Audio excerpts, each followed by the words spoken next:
इतना फैला हुआ था कि जिसके लिए सामान्य नौजवान तो आशा छोड़ चुका था कि अगर कोई सिफारिश करने वाला नहीं है तो जिंदगी अटक जाएगी। ये स्थिति पैदा हुई थी। गरीब को घर लेना हो, हजारों रुपए की रिश्वत देनी पड़ती थी। आदरणीय सभापति जी, अरे गैस के कनेक्शन के लिए मेंबर पार्लियामेंट के यहाँ, सांसदों के यहाँ अच्छों को चक्कर काटने पड़ते थे और वो भी बिना कट के लिए गैस के कनेक्शन नहीं मिलते थे।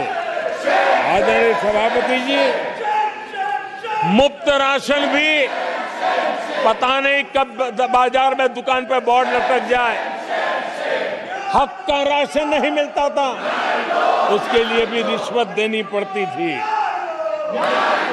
और हमारे ज्यादातर भारतीय भाई बहन इतने निराश हो चुके थे कि वो अपने भाग्य को दोष दे करके, अपने नसीब को दोष दे करके जिंदगी काटने के लिए मजबूर हो जाते थे।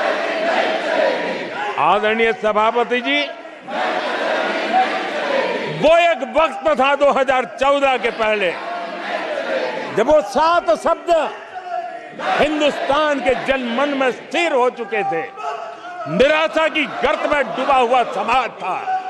तब देश की जनता ने हमें सेवा करने के लिए चुना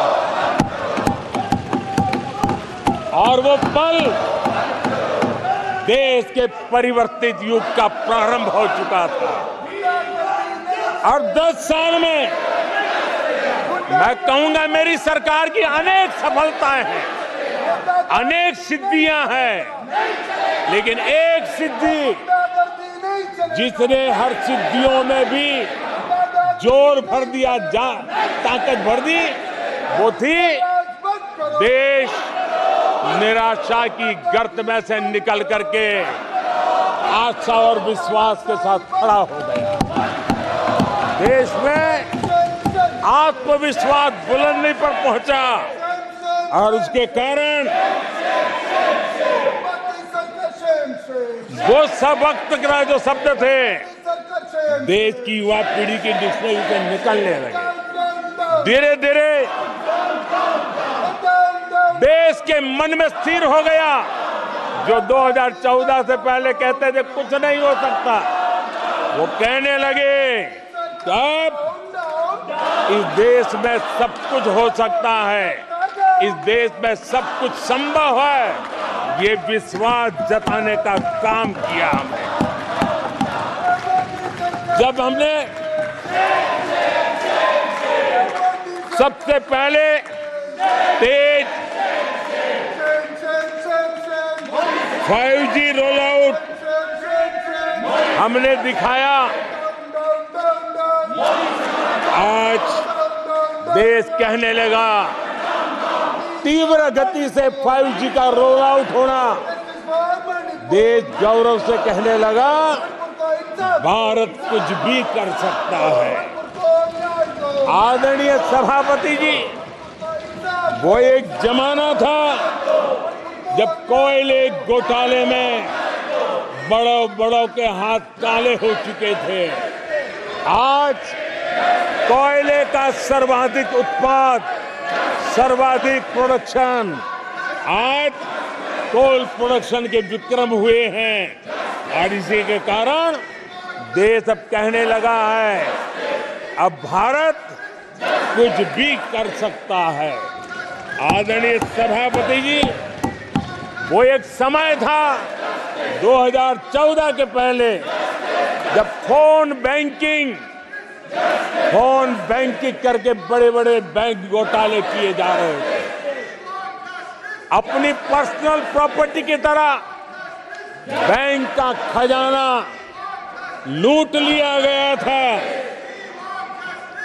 आदरणीय सभापति जी, 2014 के बाद नीतियों में परिवर्तन, निर्णयों में गति, निष्ठा प्रामाणिकता की, और उसी का परिणाम है दुनिया की अच्छी बैंकों में आज भारत की बैंकों का स्थान बन गया।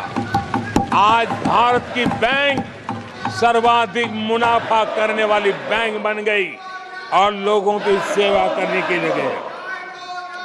आदरणीय सभापति जी, 2014 के पहले वो भी एक वक्त था कि जब आतंकी आकर के जी चाहे वहां, जब चाहे वहां हमला कर सकते थे। 2014 के बाद स्थिति ये बनी कि जब वहां उस समय 14 के पहले निर्दोष लोग मारे जाते थे, हिंदुस्तान के कोने कोने को टारगेट किया जाता था और सरकारें चुपचाप बैठी रहती थी, मुंह तक खोलने को तैयार नहीं थी। आज 2014 के बाद का हिंदुस्तान घर में घुसकर मारता है, सर्जिकल स्ट्राइक करता है, एयर स्ट्राइक करता है और आतंकवाद के आकाओं को भी सबक सिखाने का सामर्थ्य दिखा दिया है।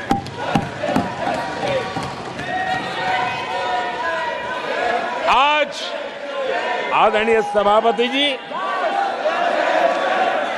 देश का एक एक नागरिक जानता है कि अपनी सुरक्षा के लिए भारत कुछ भी कर सकता है। आदरणीय सभापति जी, आर्टिकल 370 इसकी पूजा करने के वाले लोगों ने, वोट बैंक की राजनीति का हथियार बनाने वालों ने 370 को उसने जम्मू कश्मीर का जो हालात कर दिए थे, वहां के लोगों के अधिकार छीन लिए थे। भारत का संविधान जम्मू की कश्मीर की सीमा में प्रवेश नहीं कर सकता था और यहां संविधान सर पे रख करके नाचने वाले लोग संविधान को जम्मू कश्मीर में लागू करने का हौसला नहीं रखते, बाबा साहब अंबेडकर का अपमान किया करते थे। और 370 का वो जमाना था, सेनाओं पर पत्थर चलते थे और लोग निराशा में डूब करके कहते थे अब तो जम्मू कश्मीर में कोई हो नहीं सकता है। आज आर्टिकल 370 की दीवार गिरी, पत्थरबाजी बंद है, लोकतंत्र मजबूत है और लोग बढ़ चढ़ करके भारत के संविधान में भरोसा करते हुए, भारत के तिरंगे झंडे पर भरोसा करते हुए, भारत के लोकतंत्र में भरोसा करते हुए बढ़ चढ़ करके मतदान करने के लिए आगे आ रहे हैं। ये साफ साफ दिखाई देता है। आदरणीय सभापति जी, 140 करोड़ देशवासियों में ये विश्वास